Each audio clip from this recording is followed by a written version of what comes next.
Welcome to the Fairlawn Chamber of Commerce, Business Spotlight and Networking. My name is Alan Cohen. I am on the board of directors for the Fairlawn Chamber of Commerce. I also run a company in town in Fairlawn called Living Great Real Estate, together with my wife, Evelyn Cohen. She's the broker and realtor and broker owner of the company. We're a boutique agency here in Fairlawn. I also run a music production company, ACM Records, and we do a lot of licensing to TV and film. I'm honored today to be here for the Fairlawn Chamber of Commerce and highlight one of our companies that are in town. I'm going to interview Kelvin Akpovwa. He's from the Visiting Companions and Caregivers of New Jersey. They're all about assisted living at home, and they do many things for the elderly here in Fairlawn. And it's really, really a pleasure to have Kelvin here with us. Hi, Kevin. How are you? Hi. Hi, Ellen. How are you? Thanks for having me. It's my pleasure. My pleasure. Really, really, really nice for you to join us and, tell the community about what you and the company does here in Fairlawn. So, first of all, the company Visiting Companions and Caregivers of New Jersey, what is their main focus? Obviously, it sounds like what it is, but just give us a little bit of the background that the company is. So, Visiting Companions and Caregivers of New Jersey is a non-medical home care agency with the emphasis of providing care for seniors in their homes and wherever they're called home. In addition to that, it's also designed to relieve family caregivers of the stress of caregiving, because caregiving can be taxing, caregiving can be demanding, and it can take a toll on the lives of family caregivers. And if not done properly, it can also impact the relationship between the care recipients and the family caregivers. So the goal primarily is to come in and take over caregiving for families and care recipients, such that they can live fruitful and beneficial life and focus on other aspects of their life other than caregiving. That's really fantastic. So is the main office here in Fairlawn? Yes, we are in Fairlawn. We are on Moreland Avenue. On the Plaza Mall. It's called Plaza Mall. It's right by the train tracks. The mall has where you have the former Columbia Bank that just moved out of Moreland Avenue. That's where we're located. Terrific. So been here since 2017. Yeah, how long has it been in Fairlawn? Because I know I met you a couple of times at previous chamber meetings, but how long has that company actually been here in Fairlawn? 3 years and counting. Only 3 years. Right. Is that a branch of a larger company, or is that the company itself? It is the company, but we do have a parent company based out of Ohio. Out of Ohio. So they have in Ohio.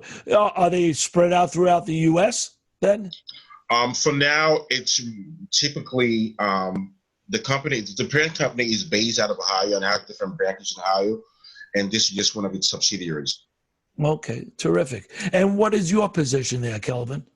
I am the administrator here.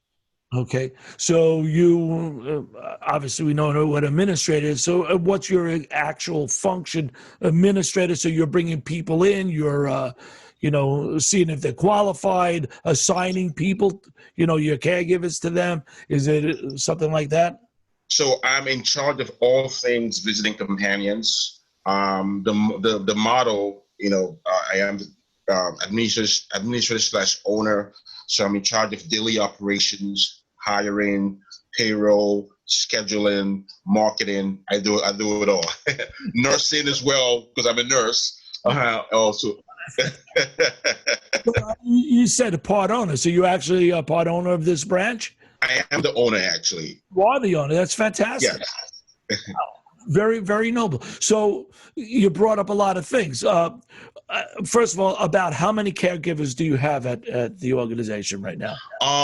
Right now, caregivers are anywhere between. So in our industry, that's a very high turnover of caregivers. It's just typical of our industry. It's just the norm. So right now, my caregivers are anywhere between 7 to 14 at any given time. Right. So I noticed that the caregivers that you have, the staff, are they nurses, or what? What are their qualifications to be these caregivers? So we do have, yeah. That's you heard that, Alan. It's good. I give you heads up. But you run the locomotives too. You forgot to add. But from a staffing standpoint, we do have our caregivers are typically CNAs, CHHAs that are all certified in the city of New Jersey. We also have nursing and staff. Aside from me, we have LPNs and RN in our staff. In the event of, let's say, if a client has a nursing need for care, we can also service them. So we have our CNAs, HHAs, LPNs, and RNs and staff.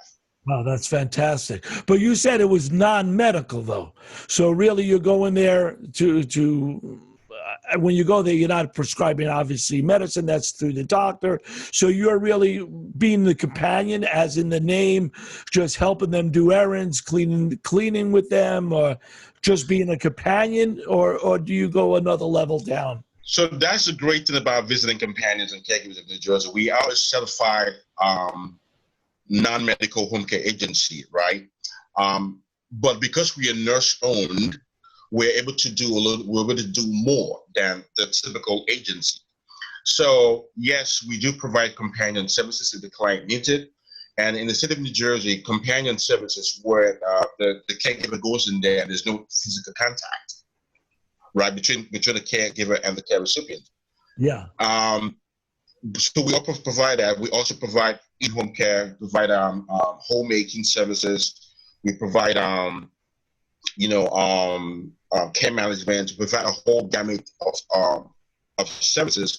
But the good thing about us being nurses that we able to do a little bit more for the client. So we can actually manage the client's health and the clinical symptoms. We're able to collaborate with the different medical providers in caring for the client in the home.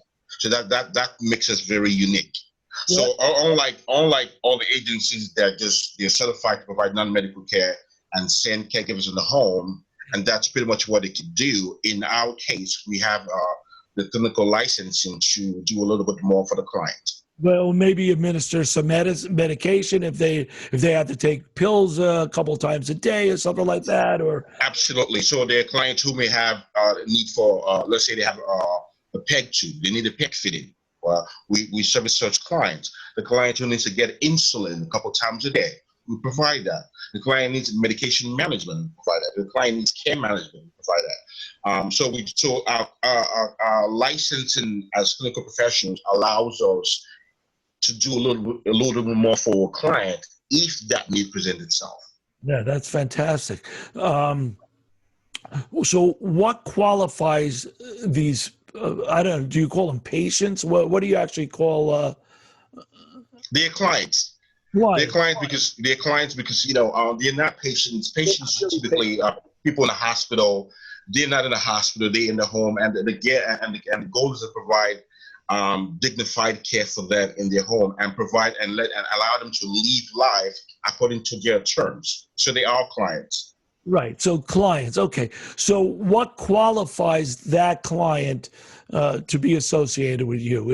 Is it just that they need the help? They call you. You must have something that qualifies them. No, there's really not a qualification, if you will. So usually our clients, call us, asking for care, and usually they call us in dire need, last minute. Oh my God, the crisis mode, and so because oftentimes families do not plan ahead of time for care. Just as a sidebar, one of the things we do here at Visiting Companions, prior to the world of COVID, we did offer a series of classes in the Fairlawn Senior Center, about education and planning for care. That way, we did the classes with an elder care attorney, with insurance experts. and we provided information on how they can plan for care. That way, when the need for care arises, they are not in a crisis mode, Right. right?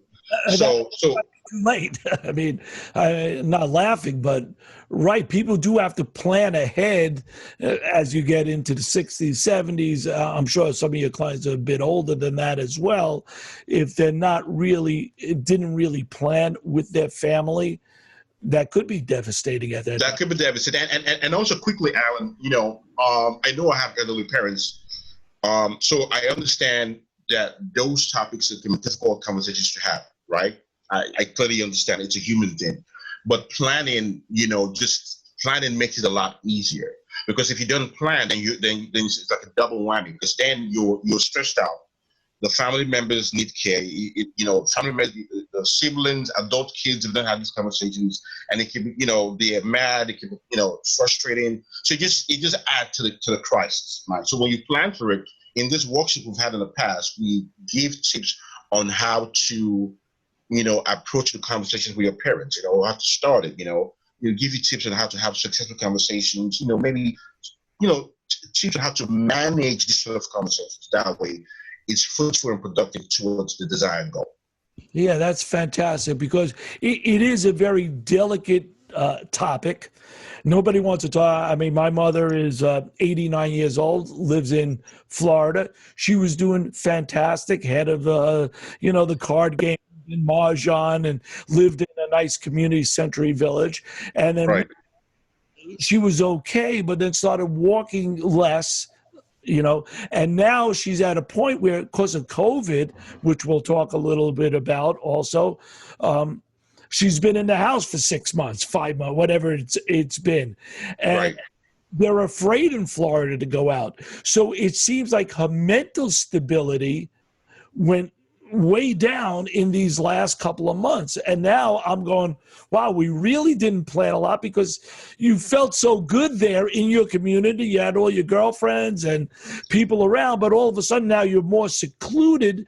And now, when I speak to her, I'm a little bit more worried. So myself too, just like you're talking about, you do have to plan, and it's a delicate situation, but the more you plan and educated, that was the other thing that you say, you're educating people probably that are not ready for this service right now, is Yes. the best thing. So you're educated, you understand the difficulties that you might face, and now at least you have some ammunition, to In your toolbox. toolbox.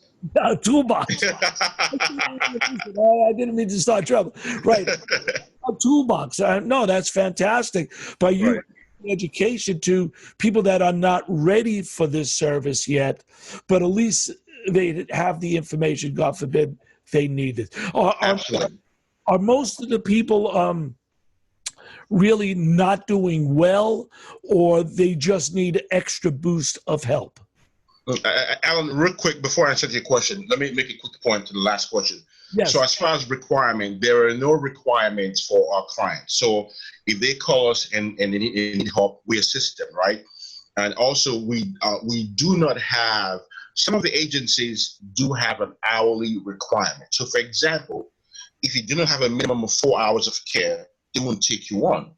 In our case, that's not the case. In our case, we don't have an hourly requirement, but we'll have a minimum charge. So, for example, if Susie Key calls and say, "Oh, Kevin, I just need someone, to get me up in the morning, get me do my personal care, get me breakfast, get me suited for the day, just 2 hours a day," we get that done. So, and we have care that serves those type of clients. As far as to your question about what's the question you said? You asked a question about if people are really in dire need, or like you said, it might be just 2 hours a day. So, what's the spectrum of clients that you have? we see, so it's a whole spectrum. So we have clients who are really acute in terms of their care needs, and clients who just need maintenance care, right? So we will meet the clients wherever they are in terms of the care continuum and in terms of their care needs. So some clients need a lot more care, and some clients just need a little bit of care to just help them going. So it just depends on what where they are, and we'll meet them wherever they are. For us, it's not a one-size-fits-all approach. It's a customized care plan. We adopt the care plan, we customize the care plan to meet the client, the care recipient's care needs, and the family caregiver, their care needs as well. Because by virtue of caring for the care recipient, we are also caring for the family caregiver. So we take the whole picture into consideration in coming up with a care plan. So for example, if Mr. Jones, who was, let's say, was in Florida with his wife on a vacation, while there he became ill, he fell, broke his hip, and now they're coming back to New Jersey and they need care. We, of course, care for Mr. Jones, but we also, in addition to doing that, have to take Mrs. Jones' care needs into consideration, because Mrs. Jones is a family caregiver, the matriarch. So we have to make sure that she's okay emotionally, that the care plan addresses her care needs as well, with respect to being the wife and the matriarch of the home. So we are our approach to care. It's very collective. It's a collective, holistic approach to care. Right. Funding. Are you also co-funded, say, by a government, Medicare, or is this money coming straight from the client's, pocketbook or their insurance company? So it's a combination of both. So we don't care for Medicare clients or Medicaid clients at this point, right? But typically our clients pay privately for their care. We also have clients who have long-term care insurance, right? So what happens is that for long-term care insurance, usually typically what's been the experience thus far, the clients pay us for the care, and we help them file the application for their insurance to get them reimbursed for the cost of the care. Also, equally important, clients who are veterans. And a lot of times, and this is why I like what I do, because you really get to bring value to families. So, for example, there are veteran families who do not know that they can get, as part of the VA benefits, they can get care. They can get reimbursed for the cost of care. So we've had clients who have helped to get care benefits vis-a-vis the VA. We help them file the application. They pay for care in the meantime, but we help them file the application, and at some point, the VA reimburses them for the cost of the care they've paid for. Mm-hmm. That's fantastic. So you did mention that a lot of them do have to pay. So do you suggest early in maybe these education classes that you're given about long-term care? Because a lot of people don't have it, and then they get to that level. I would imagine it's quite costly, just because it's somebody individually working with your clients. So do you recommend them getting long-term care? Yes, if it depends on the family, right? So if it's a family, some people just don't want to deal with it because, honestly speaking, it can be a time-consuming process, right, for the reimbursement. So some clients may not want to deal with that, but others, want to deal with it. So as a way to provide that information, I encourage families that if they have long-term care insurance, keep it, look into it if that's an option to pay for care. Because let's be honest, care can be expensive. So if the long-term care insurance, it's a way can help them, relieve them the cost of the care, sure, of course. Yeah. Well, another thing on the family members, because I've been working with some elderly people, persons with their housing. So a lot of them own houses. The children get families, move out another state here or there. And what we've been finding, not a big majority, but many of them, a lot of these children, they're not children anymore, but the children of these adult children. Adult children. Correct. A lot of them leave their parents in that dire strait. Like we go to some of these houses and you cannot believe how these people are living in squalor almost. And the only time a lot of these children might come back is when they're going to sell their house or something really happens. And then all of a sudden you got 3 kids that were absentee, or maybe one of them was the primary. All of a sudden people are coming out of the woodworks to jump on the house, or they're selling. Now they're worried about that parent. So, just because you have your own life, all right, I'm not there with my mom in Florida, but you know what I'm saying? So sometimes it's got to be a precarious situation where maybe the family members are not proactive with their elderly. Yeah, see, I've seen that too in my practice where family members, let's say you have adult children who, let's say one lives out of state, the other one lives nearby to dad and mom, and their relationship is strained, and that can cause problems. And you're right, what we try to do,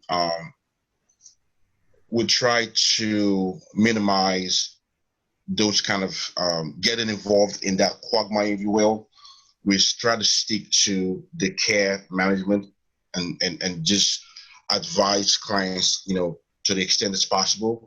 But yes, it is sad. If I may speak on it, is sad that you have seniors who, let's say, the family members, their adult children are miles and miles away, and they're left to fend for themselves. Like, we have people right now who we care for, and they're alone, and the adult children and nowhere to be found, never spoken to them in years. So that in part feeds my passion in what I do. So it just really make sure that they're cared for, because we all become the family, because they depend on us for their daily living. And so it's really, I love what I do, because you're really making a difference in the lives of seniors, right? Because seniors are vulnerable. They're prone to fraud. They're prone to being abused. So when we come in the home, we really make it about them. Yeah, like it's really life about them. that's Life according to them. Seriously. It's so noble what you're doing. It's really wonderful. Kelvin, could you just, we don't have a lot of time, but just give us a little bit about your background. How would a guy like you get into worrying about this? It's really noble. It's such a beautiful thing that you're doing. How do you get involved with something like that? Well, so my background, I come from a family of healthcare.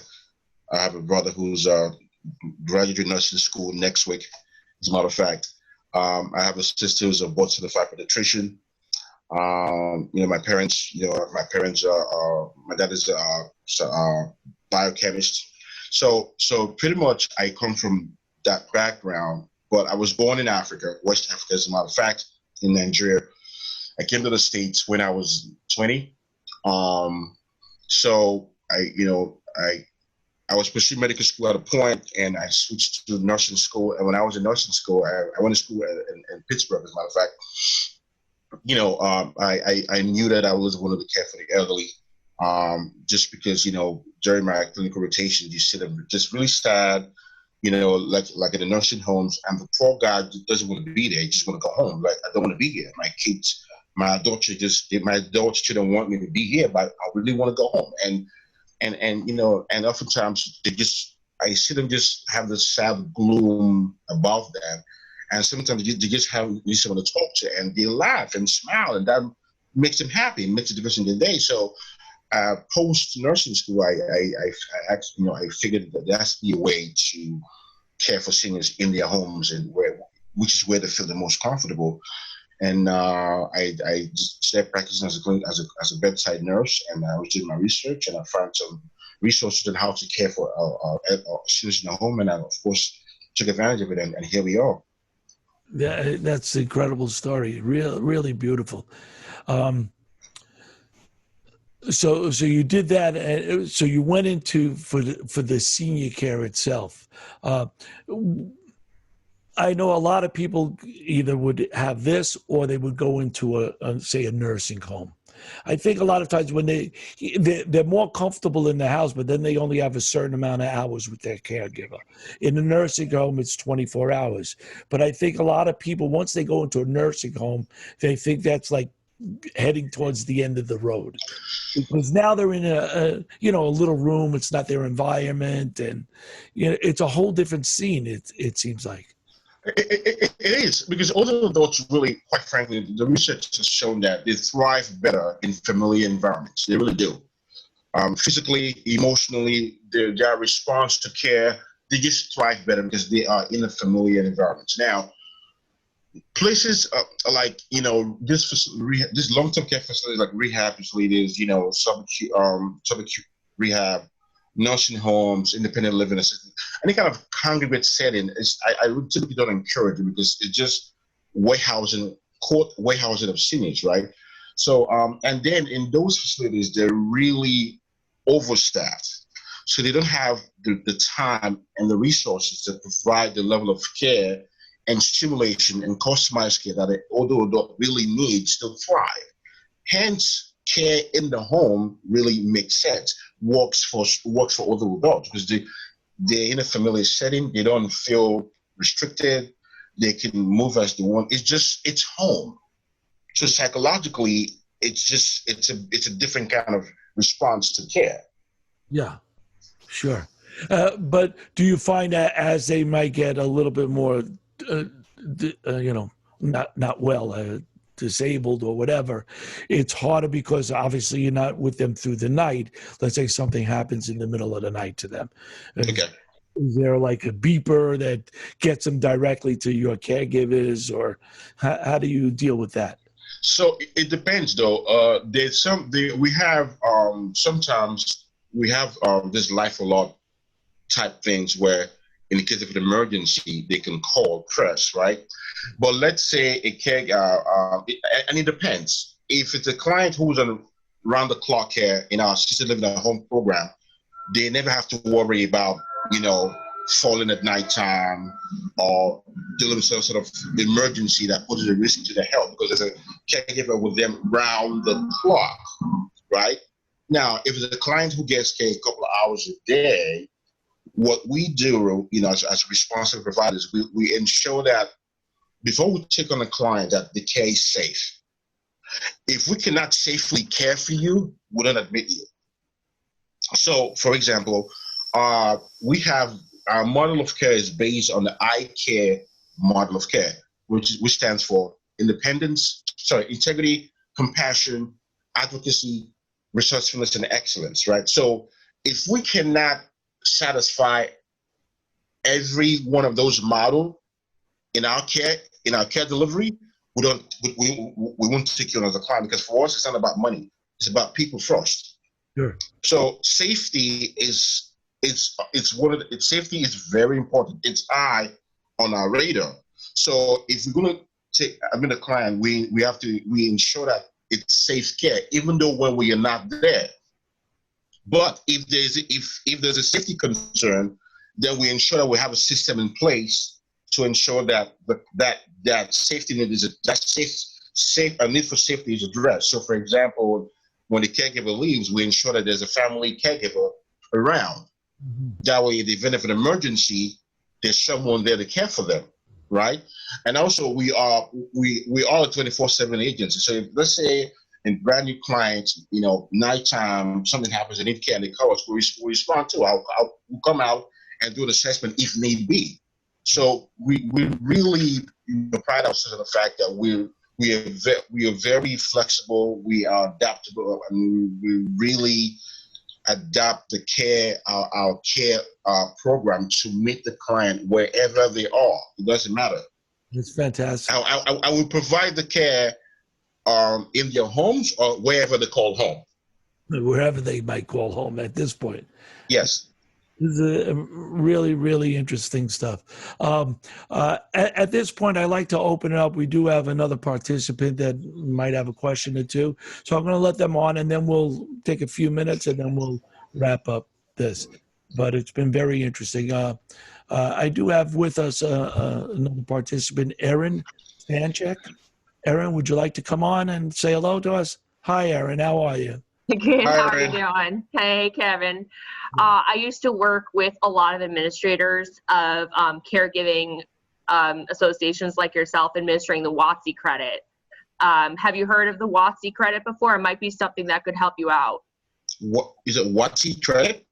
Yeah, the work opportunity tax credit. No, I haven't heard about it. Contact me after the meeting. It might be something that can help you out. It's a tax credit for employers. Okay. Yeah, so contact me after the meeting and I can definitely show you how to fill out that paperwork and get some tax credits. Sure, absolutely. Yeah, it's not what I do right now. Just trying to help out, we used to work nationwide with all sorts of like visiting angels and everything like that. Okay, cool. I'll follow up. Thank you, Aaron. I appreciate that.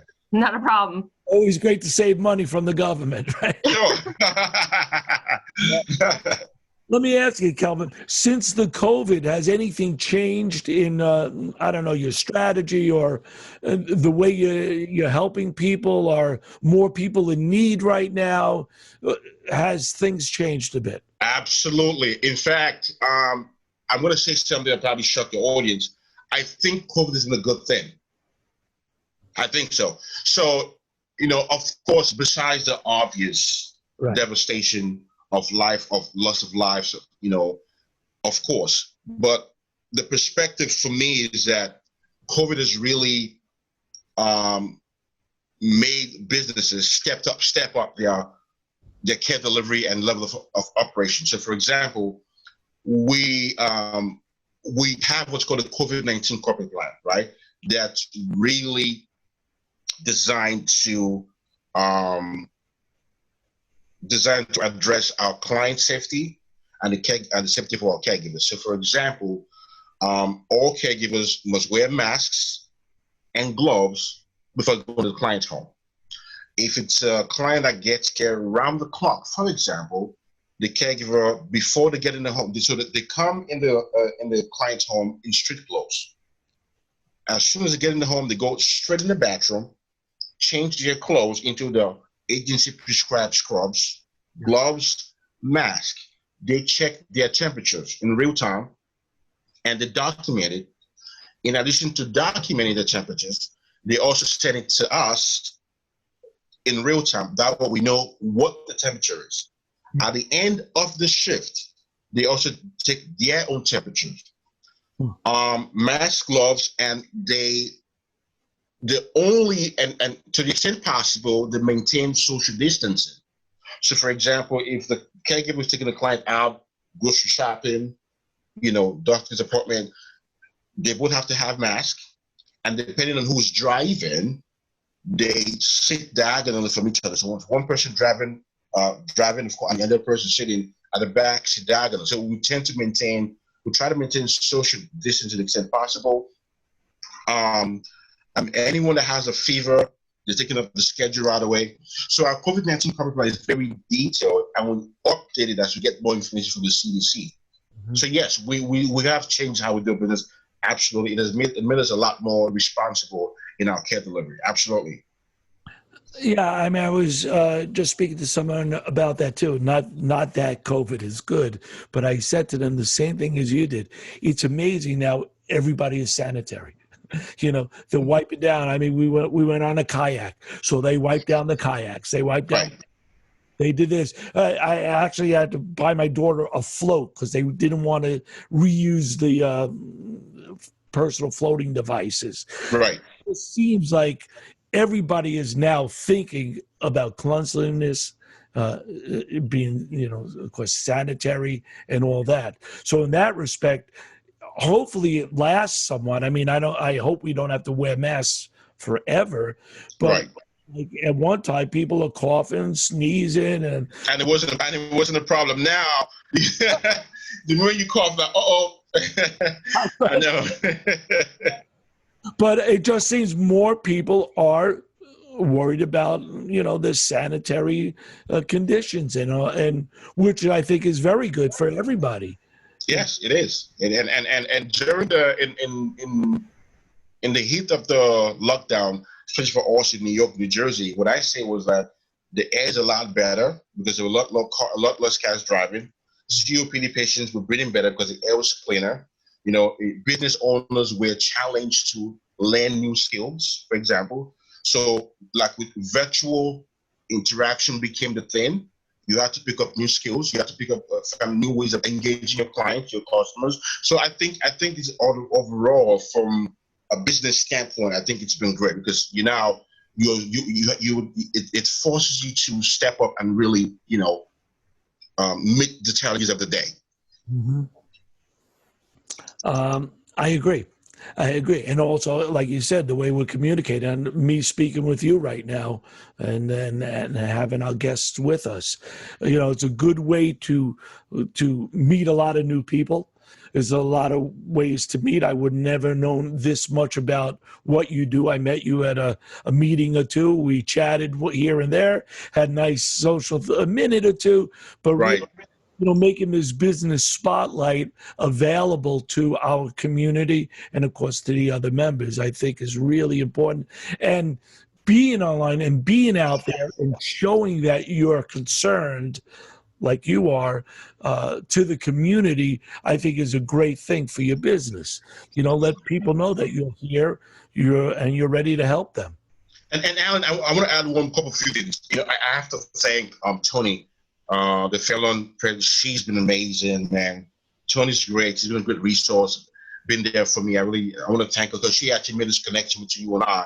So thank you to Tony. I'm also looking forward to do a lot more community service, community engagement, to be more established in the community because that's, the more I get involved in caregiving and being a provider, I feel the need to give back to the community. It just makes you a lot more responsible from a corporate standpoint. So I look forward to more community events with the chamber. I know Tony had mentioned that even for the COVID, there were a couple of things planned for this summer. And I look forward to whenever we can to be just more involved in the community and get to know Fairlawn residents. I would love that. So how long have you been a member of the Fairlawn Chamber? I think it's going on 2-3 years, I believe. Oh, so you started pretty early when you started your company. Yes, I was right on, and I felt the need right away for me to be a member of the chamber as a way to connect to the community. Yes. That's terrific. Great. Before we end your conversation, also, I'd like to say thank you, Erin, for joining us. Could you tell us a little bit about yourself and, your company that you're working with now, and just say hello? Oh, hey, everybody. Kevin, thanks for speaking today. Definitely follow up with me. I would love to tell you a bit more about that credit. It's really great for businesses that, especially need a little extra help right now due to COVID. That and obviously the PPP loans and everything like that. And feel free to give me a call. I'd be happy to help you out. I'm with Titanium. We're a technology firm over on Broadway. Basically, computers, networks, switches, phones, everything like that. So Alan, I'd be happy to talk to you about doing a business spotlight for Titanium. Sure, that'd be great. And what is your position there at? Customer success manager. Yep, helping people out. Trying to get more word out about the what we do and where we are and everything like that. Great. Well, I look forward to it. It was definitely set up with Tony, who's also been very fantastic for all of us. I do appreciate Tony's help with everything. And it's been hard because we did have a lot of meetings, people meet, but at least, they're still doing, a Zoom meeting. I believe they do it once a month, like as if we were doing it every Thursday, like we would meet anyway. But we are doing that online as well now. That's great. Kelvin, Erin, it's been great to see both of you. Kelvin, would you like to just give us a little encouragement, word of advice, or some kind of closing statement for your business spotlight? Well, first of all, thank you, Alan, for having me. I'm very honored. I appreciate it. Well, I will say, guys, I know we're living through difficult times, and people were scared, people were nervous about their loved ones, about being alive, about just dealing with the idiosyncratic nature of what we're going through, because we never have to deal with this than before. But I want to encourage people to stay strong, right? And that, eat healthy. If you can't go on an immune boosting regimen, I personally take vitamin C, zinc, vitamin D, magnesium. This helps to boost your immune system. Drink a lot of water. Of course, social distancing, wear your mask. And these two should pass. We should get through this. Americans are very resilient people, and we've done it before. We'll do it again. All right, that's great. Great advice. Great advice, Kelvin. So I'd like to thank you again, Kelvin. This is Kelvin Akpovwa. Good job, Alan. I can sit all morning. No, it's really beautiful to have you with us. From visiting companions and caregivers of New Jersey here in Fair Lawn, helping take care of our seniors. It's such a noble job that not just a job, but your company itself is really fantastic. And we're honored and proud to have you in our community. And anyone needing that type of service or starting to think about it, please look for the Caregivers in New Jersey, and also your education. Where are your education classes being given right now? You said? I'm sorry, Alan, say it again. You cut off for a second. Because you say you're doing education classes. You were doing at the senior center. But we used to do it at the senior center, senior center. But since COVID thing, of course, things are on hold. But as soon as we can do that again, I will definitely put that information, out there. But usually we did it. We did some of the Felon Senior Center, and I think the Wyckoff Senior Center as well. So, but yes, as things begin to clear up, I will be in touch, and I will give it that information. Great. Thank you very much, Kelvin. But in the meantime, if anyone needs help, if anyone have any questions, feel free to reach out 201-300-6565 extension 2. If you call and get us, leave a voicemail. It's probably because we're helping other families. But call with your questions, concerns. It doesn't matter. We'll get back to you with a response at some point. Great. Terrific. Thank you very much. Kelvin Akpovwa, Visiting Companions and Caregivers of New Jersey. We thank you. I'd like to thank the Fair Lawn Chamber of Commerce for giving us the time to spotlight a business here in Fair Lawn for the members of the chamber and also for the community at large. I'd like to thank Tony and the Fair Lawn Chamber of Commerce. Once again, my name is Alan Cohen. I'm on the board of directors with the Fair Lawn Chamber of Commerce. And like Kelvin said, stay safe, stay healthy, stay great. And we look forward to get out of this situation. And thank you very much, everyone, for listening today. And there you have it. Thank you. Thanks, Alan. Thanks for having us. Thank you very much.